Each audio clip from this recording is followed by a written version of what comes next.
আমি আমার আরও একটা পছন্দের খাবার রান্না করবো, আর কীভাবে রান্না করবো চলো তোমাদের সঙ্গে সেটাই শেয়ার করবো। ধনেপাতা, পেঁয়াজ, রসুন, টমেটো সব কিছু আমি কেটে নিয়েছি, আর এদিকে আমি গুঁড়ো মশলাটাকেও গুলে নিয়েছি।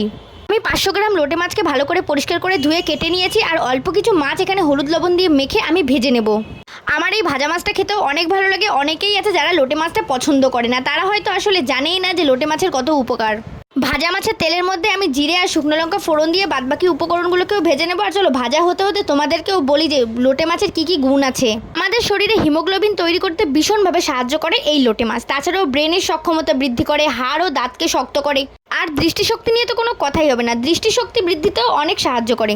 পেঁয়াজ টমেটোটা প্রায় ভাজা হয়ে গেছে, এবার আমি গুলে রাখা গুঁড়ো মশলাটাও দিয়ে দেবো। এভাবেই সবগুলোকে একসঙ্গে কিছুক্ষণ কষানোর পরে আমি দিয়ে দেবো পরিমাণ মতো জল। আমি এখানে ভুল করে জলটা একটু বেশিই দিয়ে দিয়েছিলাম, আর এখানে যে যেমন কারি খাবে তেমন জল দিলেই হবে। কিছুক্ষণ জলটাকে ফোটানোর পরে আমি এখানে আগে থেকে হলুদ লবণ মাখিয়ে রাখা কাঁচা লোটে মাছগুলোকে সব দিয়ে দেবো। এভাবেই মিনিট 10 রান্না করার পরে আমি এখানে আগে থেকে কেটে রাখা ধনেপাতাগুলোকেও দিয়ে দেবো। আর আমি এখানে বুঝতে পারছি না যে হঠাৎ করে কেন ক্যামেরায় এটার রং বদলে গেছে।